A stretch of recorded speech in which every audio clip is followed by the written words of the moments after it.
अगर आप चैनल पर नए हैं तो कृपया सब्सक्राइब जरूर करना और कहानी को शुरू से अंत तक देखना।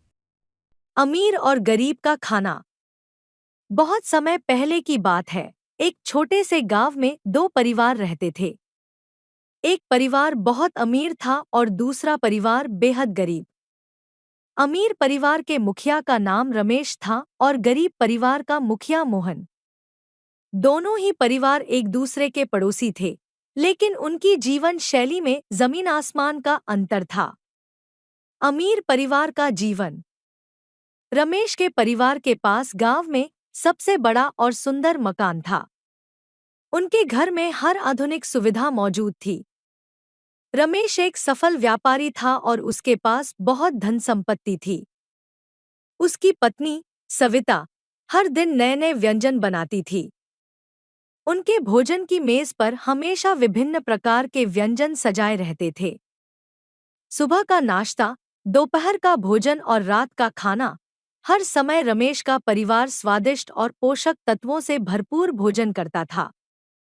रमेश के बच्चे भी बहुत खुश रहते थे, क्योंकि उन्हें हर समय स्वादिष्ट भोजन मिलता था। रमेश खुद भी विभिन्न रेस्तरां से खाना मंगवाना पसंद करता था। उनके पास अपने बगीचे में ताजे फल और सब्जियां भी थीं, जो उनके भोजन को और भी पौष्टिक बनाते थे। गरीब परिवार का जीवन। दूसरी तरफ मोहन का परिवार अपनी रोजमर्रा की जरूरतें भी मुश्किल से पूरी कर पाता था। मोहन मेहनती था और दिनरात काम करता था, लेकिन उसकी आमदनी इतनी कम थी कि उसका परिवार हमेशा गरीबी में जीता था। मोहन की पत्नी राधा बहुत मेहनत से जो थोड़ा बहुत अनाज मिलता था, उससे भोजन बनाती थी। कभी-कभी तो उनके पास सिर्फ रोटी और नमक ही होता था। बच्चे भी भूखे सो जाते थे, क्योंकि उनके पास पर्याप्त खाना नहीं होता था। मोहन के परिवार के पास अपना कोई बगीचा नहीं था, इसलिए उन्हें बाजार से महंगे दामों पर सब्जियां खरीदनी पड़ती थी। गांव में संत का आगमन। एक दिन गांव में एक संत का आगमन हुआ। संत ने गांव के सभी लोगों को अपने पास बुलाया और उन्हें सिखाने लगे कि जीवन में सच्ची खुशी क्या है। संत ने कहा, सच्ची खुशी दूसरों की मदद करने में है। यदि आपके पास अधिक है, तो उसे उन लोगों के साथ बांटे जिनके पास कम है। संत की बातें सुनकर गांव के लोग बहुत प्रभावित हुए। उन्होंने महसूस किया कि जीवन का असली मतलब सिर्फ खुद के लिए जीना नहीं है, बल्कि दूसरों की मदद करना भी महत्वपूर्ण है। रमेश और मोहन दोनों ही संत की बातें सुन रहे थे। रमेश को संत की बातें बहुत अच्छी लगी, लेकिन उसने अपने बारे में नहीं सोचा। वहीं मोहन ने सोचा कि अगर मेरे पास कुछ ज्यादा होता तो मैं जरूर दूसरों की मदद करता। संत का संदेश। संत ने रमेश से कहा, तुम्हारे पास इतना सारा खाना है, क्या तुम इसे उन लोगों के साथ बांट सकते हो जो भूखे हैं? रमेश ने संत की बातों को ध्यान से सुना और सोचा, क्यों ना मैं भी कुछ मदद करूं। अगले दिन रमेश ने अपने घर में एक बड़ी दावत का आयोजन किया और गांव के सभी गरीब लोगों को आमंत्रित किया। उसने मोहन के परिवार को भी विशेष रूप से बुलाया। मोहन और उसका परिवार रमेश के घर पहुंचे और उन्होंने इतने सारे स्वादिष्ट व्यंजनों का आनंद लिया, जितना उन्होंने कभी सपने में भी नहीं सोचा था। मोहन के परिवार की खुशी। मोहन के बच्चे बहुत खुश थे और उनके चेहरे पर चमक आ गई थी। मोहन ने रमेश का धन्यवाद किया और कहा, आज आपने हमें सिखाया कि सच्ची खुशी दूसरों की मदद करने में है। रमेश को भी इस बात का एहसास हुआ कि उसने सही काम किया है। उसके मन में शांति और संतोष का भाव आया। उसने निर्णय लिया कि अब से वह अपने गांव के गरीब लोगों की मदद करता रहेगा। गांव में बदलाव। संत ने जब यह देखा तो उन्हें बहुत खुशी हुई। उन्होंने रमेश को आशीर्वाद दिया और कहा, तुम्हारे इस कदम से न केवल तुम्हारा दिल बड़ा हुआ है, बल्कि तुम्हारी आत्मा भी पवित्र हुई है। हमेशा याद रखना, सच्ची खुशी बांटने में है, अपने लिए जीने में नहीं। रमेश के इस कदम से गांव में एक नया बदलाव आया। अब गांव के अन्य अमीर लोग भी गरीबों की मदद करने लगे। वे अपने भोजन का एक हिस्सा गरीबों के साथ बांटने लगे। गांव में हर रोज एक जगह पर सामूहिक भोजन का आयोजन होने लगा, जहां हर कोई आकर भोजन कर सकता था। गरीब परिवारों के बच्चों को अब भूखा नहीं सोना पड़ता था। रमेश और मोहन की दोस्ती। रमेश और मोहन के बीच भी एक नई दोस्ती की शुरुआत हुई। वे अब एक दूसरे की मदद करने लगे।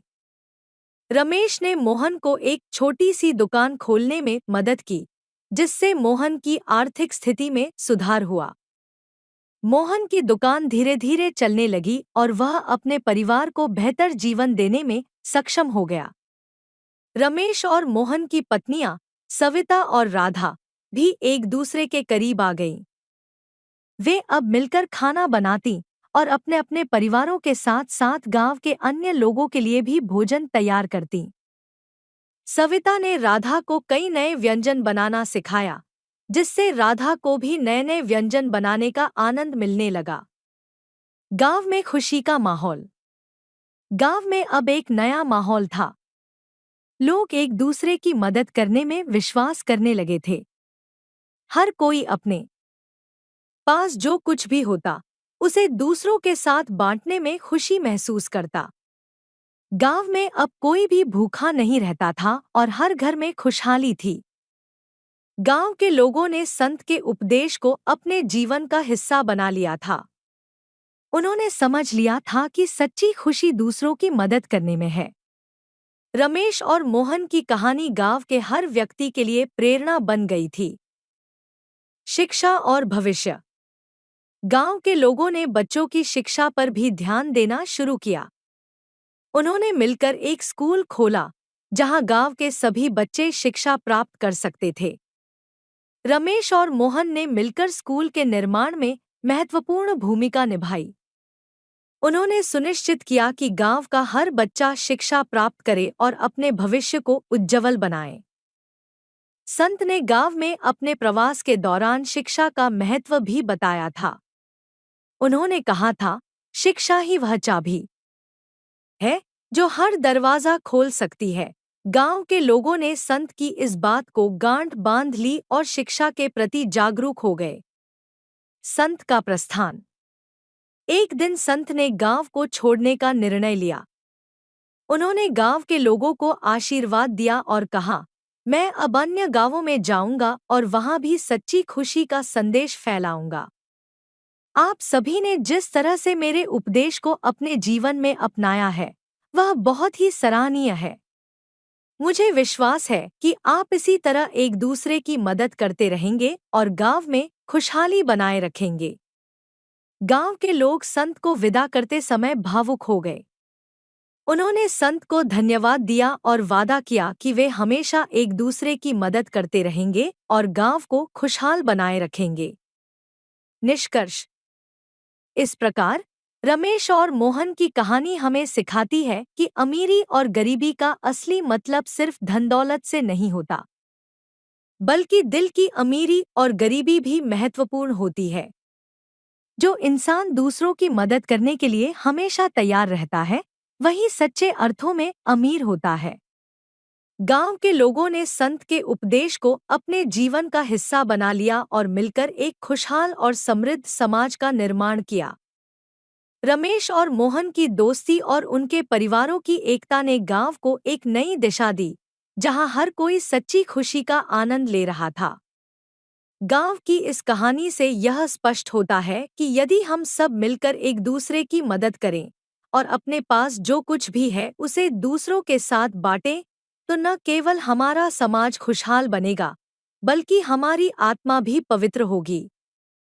सच्ची खुशी दूसरों की खुशी में ही छिपी है और यही जीवन का सबसे बड़ा सत्य है।